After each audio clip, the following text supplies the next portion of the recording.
आकाशी चंद्र चांदण्या तोडून मी आणल्या, मनाचा पाळणा करू बांधून घे जरा झुला, डोळ्यात तूच साजणी सुखाचा स्पर्श तू नामा, तुझ्या विना उरेन अर्थ जीवना, उजळे तुझ्या हसूने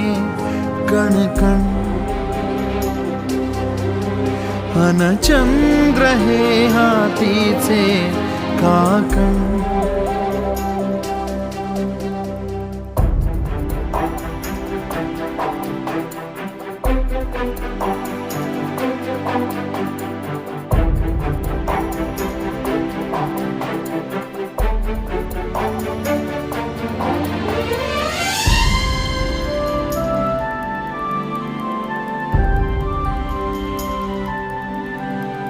भेटीला आणि तू नवी कहाणी माळून श्वासात ये, लाटांची गा